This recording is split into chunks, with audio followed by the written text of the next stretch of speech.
Light ഹൗസിൻ്റെ ഈ പുതിയ എപ്പിസോഡിലേക്ക് ഏവർക്കും സ്വാഗതം. മനസ്സിൻ്റെ കണ്ണാടിയായിരുന്നു അയാളുടെ മുഖം. അയാളുടെ വിങ്ങുന്ന മനസ്സും വേദനിക്കുന്ന ഹൃദയവും ആ മുഖത്ത് തെളിഞ്ഞു കണ്ടു.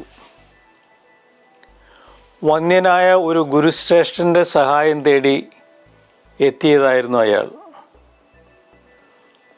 അയാളുടെ കഥന കേട്ടപ്പോൾ ഗുരുശ്രേഷ്ഠൻ ചോദിച്ചു, നിങ്ങളുടെ പ്രശ്നത്തിന് യഥാർത്ഥത്തിൽ പരിഹാരം കണ്ടെത്താൻ നിങ്ങൾക്ക് ആഗ്രഹമുണ്ടോ? തീർച്ചയായും, അയാൾ മറുപടി പറഞ്ഞു. ഗുരു പറഞ്ഞു, പ്രശ്നത്തിനുള്ള പരിഹാരം കണ്ടെത്താൻ വേണ്ടിയല്ല പലരും ഇവിടെ വരുന്നത്. പ്രശ്നം പരിഹരിക്കുക എന്നത് വേദനാജനകമാണ്. അവർ വരുന്നത് അല്പം ആശ്വാസം തേടി മാത്രം. ഒട്ടേറെ മുറിവുകൾ ഉള്ളവരാണ് നാം. എന്നാൽ നമ്മുടെ മുറിവുകൾ സുഖപ്പെടണമെന്ന് യഥാർത്ഥത്തിൽ നാം ആഗ്രഹിക്കുന്നില്ല. മുകളിൽ ഉദ്ധരിച്ച കഥയിലെ ഗുരുശ്രേഷ്ഠൻ പറഞ്ഞതുപോലെ, ജീവിതത്തിൽ പ്രശ്നങ്ങൾക്ക് പരിഹാരം കണ്ടെത്തുക എന്നത് വളരെ വേദനാപൂർണമായൊരു കൃത്യമാണ്. അതുകൊണ്ട് നമ്മുടെ പ്രശ്നങ്ങൾക്ക് പരിഹാരം കാണുന്നതിൽ നിന്ന് തിരിഞ്ഞു മാറാനാണ് പലപ്പോഴും നാം ശ്രമിക്കുന്നത്. നമ്മുടെ മുറിവുകൾ ഉണങ്ങിയിരുന്നെങ്കിൽ എന്ന് നാം ആഗ്രഹിക്കാറുണ്ട്. ജീവിത പ്രശ്നങ്ങൾക്ക് പരിഹാരമായെങ്കിൽ എന്നും നാം ആശിക്കാറുണ്ട്. പക്ഷെ നമ്മിലെ രോഗത്തിൻ്റെ ലക്ഷണങ്ങൾ മാറിക്കിട്ടണമെന്നല്ലാതെ രോഗം യഥാർത്ഥത്തിൽ മാറണമെന്ന് നാം ആഗ്രഹിക്കാറില്ല. രോഗം ശരിക്കും മാറണമെങ്കിൽ പലപ്പോഴും ഓപ്പറേഷൻ തന്നെ വേണ്ടി വരുമെന്നുള്ളതാണ്.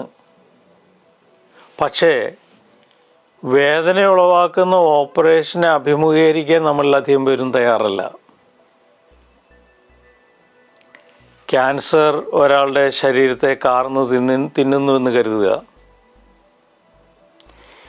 എന്തെങ്കിലും നല്ല വേദന സംഹാരി കഴിച്ചാൽ ക്യാൻസറിൽ നിന്നുള്ളവാകുന്ന വേദനയ്ക്ക് താൽക്കാലിക ശമനമുണ്ടായേക്കും.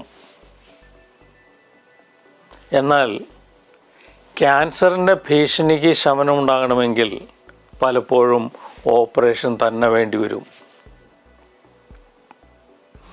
റഷ്യൻ സാഹിത്യകാരനായിരുന്ന ലിയോ ടോൾസ്റ്റോയ് ഒരിക്കലും ഒരു ചെറുപ്പക്കാരനോട് നൽകിയ ഉപദേശം ഇവിടെ അനുസ്മരിക്കട്ടെ.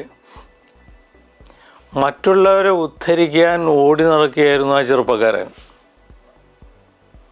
അന്യരുടെ പ്രശ്നങ്ങൾക്ക് പരിഹാരം കാണുവാൻ വേണ്ടി അയാൾ ഒത്തിരി വിയർക്കേണ്ടി വന്നു. ഇത് കാണാനിടയായ ടോൾസ്റ്റോയ് ആ ചെറുപ്പക്കാരനോട് പറഞ്ഞു, മറ്റുള്ളവരെ നന്നാക്കാൻ വേണ്ടി ഇതുവരെ നിങ്ങൾ ഒത്തിരി വിയർത്തില്ലേ? ഇനി കുറച്ച് സ്വന്തം കാര്യത്തിൽ ശ്രദ്ധിക്കൂ. മറ്റുള്ളവർ നന്നാകണമെങ്കിൽ നിങ്ങളും എന്നതിൽ സംശയം വേണ്ട. മറ്റുള്ളവരെ നന്നാക്കണമെന്ന് നമുക്ക് ആഗ്രഹമുണ്ട്. അതിനുവേണ്ടി അവർ എന്താണ് ചെയ്യേണ്ടതെന്ന് നമുക്കറിയുകയും ചെയ്യാം. എന്നാൽ നമ്മെ തന്നെ നന്നാക്കുന്ന കാര്യം വരുമ്പോൾ നാം സ്വാഭാവികമായും നിശബ്ദത പാലിക്കും. എന്നാൽ ടോൾസ്റ്റോയ് ചൂണ്ടിക്കാണിച്ചതുപോലെ മറ്റുള്ളവർ നന്നാവണമെങ്കിൽ നമ്മളും നന്നാകണം. നമ്മിലെ ന്യൂനതകൾ, ബലഹീനതകൾ, പോരായ്മകൾ എന്നിവയെല്ലാം കണ്ടെത്തി അവയ്ക്ക് യഥാർത്ഥത്തിലുള്ള പരിഹാരം കണ്ടെത്തിയാൽ മാത്രമേ പല പ്രശ്നങ്ങൾക്കും അവസാനമുണ്ടാകൂ.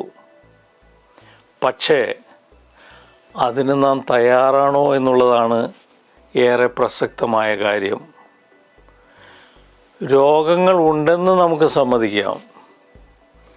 രോഗലക്ഷണങ്ങൾക്ക് മാത്രമല്ല, യഥാർത്ഥ രോഗങ്ങൾക്ക് തന്നെ നമുക്ക് ചികിത്സ ചെയ്യാം.